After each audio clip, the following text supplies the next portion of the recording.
انہوں نے ماضی میں بھی سارا وقت ڈیزاسٹر کیا, کوئی گولڈن ایج تو آئی نہیں تھی ان کی.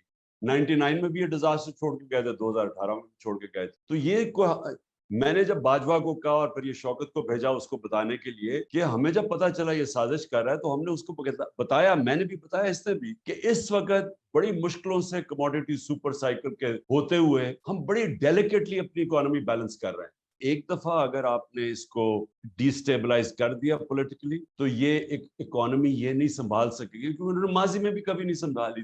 یہ ہو ہی نہیں سکتا کہ آپ کی پولیٹیکل انسٹیبلٹی ہو اور آپ کی اکانومی ٹھیک ہو جائے. یہ ہو ہی نہیں سکتا کہ آپ ایک ویک پولیٹیکل گورنمنٹ آئے اور وہ آ کے ریفارمز کر دے. یعنی مجھے پتا ہے کہ کس طرح ہم نے یہ 3.5 سال گزارا کیا تھا, جب ہمارے پاس کلیئر میجورٹی نہیں تھی, ہم مضبوط نہیں تھے, تو کس طرح کے پریشر فیس کرنے پڑے کہ جب بھی کوئی طاقتور مافیا کو پر ہاتھ ڈالتے تھے تو اپنے اندر سے ہی اپنی میجورٹی بچانے میں پرابلم لگ جاتا تھا. اور پھر جب سپر کنگ صاحب اگر فیصلہ کریں کہ یہاں اکاؤنٹیبلٹی نہیں ہونی, تو ہم جو مرضی کر لیں, اکاؤنٹیبلٹی نہیں ہو سکتی. آج جو پبلک ہماری سٹینڈنگ ہے, یہ کسی پارٹی کی نہیں تھی.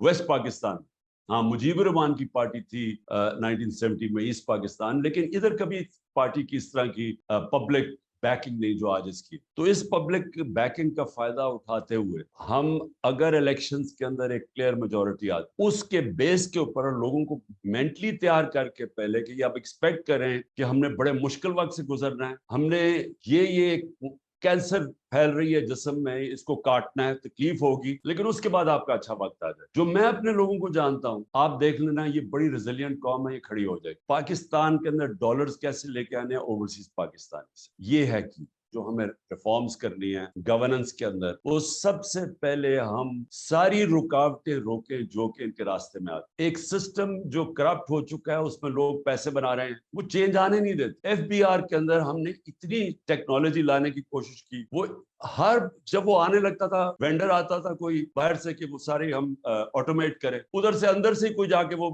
اندر سے جا کے کوئی کرتا تھا, وہاں عدالت میں چلا جاتا, اسٹے آرڈر میں جاتا. اور یہ جو ٹریک اینڈ ٹریس سسٹم ہے, ہمیں اتنی دیر لگی ہے کیونکہ ساری بڑی بڑی کارپوریشن انڈسٹریز یہ سیلز ٹیکس چراتی ہیں. اور جو ساری جو شوگر انڈسٹری سے جو ہم نے جب وہ کیا اس کے اوپر انویسٹیگیشن, تو 30 سے 25% ساری شوگر انڈسٹری کے لوگ سیلز ٹیکس چرا رہے. تو وہ ٹریک اینڈ ٹریس سسٹم بڑی مشکلوں سے ہم نے, وہ بھی پہلے سیبوٹاج ہوتا رہا, وہ فائنلی آیا. جو بھی چیز ڈالر انکم لے کے آتی, اس کے لیے ایک علیحدہ منسٹری ہونی چاہیے, کیونکہ وہ کون سی چیزیں ڈالر لے کے آتی ہیں, تاکہ ان کی صرف فوکس ہو کہ وہ منسٹریز جو جدھر, کیونکہ وہ کراس دا بورڈ ہوتی ہے نا, ایک تو ایکسپورٹس ہیں آپ کی, لیکن اور بھی آپ کی ہیں, ایگریکلچر ہے, اس کے اندر کون سی چیزوں سے ہم امپورٹ سبسٹیوشن کر سکتے ہیں, لانگ ٹرم پلاننگ ہو, تو وہ ایک جگہ سے مانیٹر ہو. کیونکہ میں نے ریئلائز کیا کہ وہ علیحدہ جگہ کام ہوتے ہیں, ان کی کوئی کوارڈینیشن ہی نہیں ہوتی. صرف یہ ٹورزم بھی یہ بہت بڑا منی ارنر ہے. میں آپ کو ایک اور بات بتاؤں, میرے پاس آیا آسٹریا سے, اس نے مجھے کہا کہ آپ کا جو وہ ناردرن ایریا پھر کیا آیا, اس نے کہا آپ پاکستان دنیا کا اسکیئنگ کیپٹل بن سکتا ہے, کیونکہ وہ برف پگھلتی جا رہی ہے گلوبل وارمنگ سے. ہماری اتنے اونچے اونچے پہاڑ ہیں کہ وہاں سارا سال اسکیئنگ ہو سکتی ہے. تو anyway, میں صرف یہ ایگزامپل دے رہا ہوں کہ ہمارے پاس کیپیسٹی, اب جی بی کے اندر کیپیسٹی ہوگی کہ وہ ڈیولپ کرے. سو یہ بھی ایک جو بھی ڈالر ارنر کی آپ کو مثال دے رہا ہوں.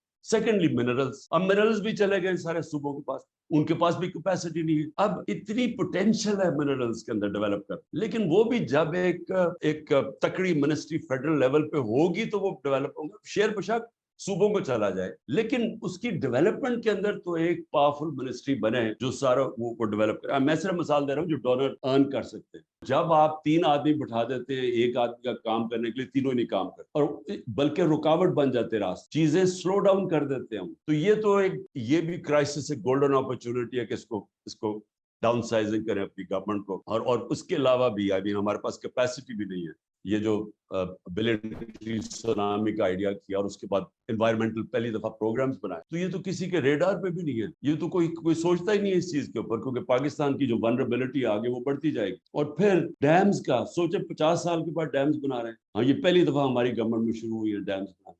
تو یہ بھی یعنی جب تک ایک بیٹھ کے جو ابھی آپ نے, ایک تو ایمرجنسی ہو گیا, ایک شارٹ ٹرم ہو گیا, لیکن لانگ ٹرم پلاننگ کبھی بھی کوئی دنیا کے اندر ملک پروگریس نہیں کر سکتا جب کہ اس کی لانگ ٹرم پلاننگ. جو سب سے بڑا پرابلم ہے نا وہ ہے اسمال اور میڈیم انڈسٹری. وہ ان کے اتنی زیادہ پرابلمز ڈالتے ہیں ان کے راستے میں, کیونکہ ان سے بھی ہماری میٹنگز ہوتی. اچھا وہاں بھی یہی ہوتا تھا. اور ایف بی آر کے اندر اچھا آپ کہتے جی یہ چیزیں کم کریے, ٹیکس کر دیں, انسینٹیوائز کریں, وہ تھوڑی دیر کے بعد وہ کوئی اور لائن ڈال کے پھر وہ ٹیکس لگا. یعنی بھیا ٹیکس نہیں لگاتے تھے, اپنی پاور چھوڑتے نہیں تھے. یہ جب سارے مل کے آ جائیں گے تو مجھے بتاؤ انہوں نے گورننس کیا دینی ہے. یعنی وہ بالکل ہی اپوزٹ ہے جو ملک کی ضرورت. ملک کی ضرورت ہے اسٹرانگ گورنمنٹ. یہ جو لے کے آ رہے ہیں وہ مور آف دا سیم. یہی لوگ ہیں نا, یہ ان میں ایک دو اور ریلوکٹے ایڈ ہو جائیں گے, لیکن وہ گورننس کیسے پرووائڈ کریں گے, کیونکہ انہوں نے ابھی تک ایک تو ریفارم کی نہیں ہے, نہ یہ کر سکتے ہیں. سو اس لیے انفارچونیٹلی جس طرف ہم ڈائریکشن جو ملک کا جا رہا ہے, میں 1 سال سے لگا ہوا ہوں کہ ایک ہی طریقے الیکشن کرواؤ.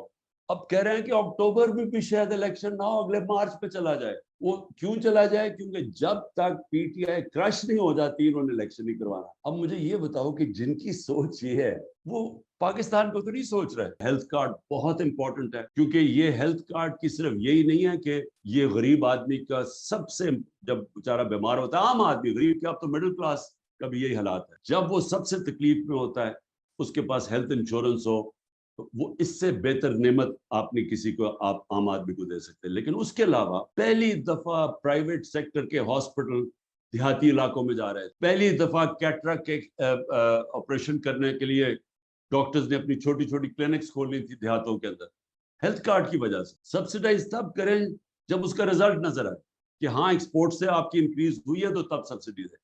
سو یہ جو اب تک سبسڈائز کرنے کے پروگرامز ہیں, اس کو بالکل چینج کرنا چاہیے. اور ثانیہ نے یہ جو یہ نچلے طبقے کے لیے ٹارگیٹڈ سبسڈی, وہ بڑا, میں نے اس کی پریزنٹیشن دیکھی ہے, زبردست پروگرام اس نے بنایا ہے. لا سیکھ رہا ہوں اب میں, اتنی زیادہ عدالتوں میں جا چکا ہوں کہ میں بڑا ایکسپرٹ بن جاؤں گا لا کا. یہ جو ہمارا روپیہ گرتا ہے اور یہ جو اس کے ساتھ انفلیشن آتی ہے, یہ جو سب سے بڑا پرابلم ہے, اس کے اوپر تھوڑی سی out of the box thinking جو ہے, اس کے اوپر اور ڈبیٹ چاہیے. کیونکہ وہ جو ہمارا دوست ہے, وہ پورا پیپر اس نے بنا کے ابھی مجھے بھیجنے لگا, جو میں آپ سب کے اندر سرکولیٹ کروں گا. اس نے وہ بڑا کمپریہنسو ایک پروگرام بنایا کہ اس کے خیال میں کرنٹ سچویشن میں ہم کیسے نکلیں گے.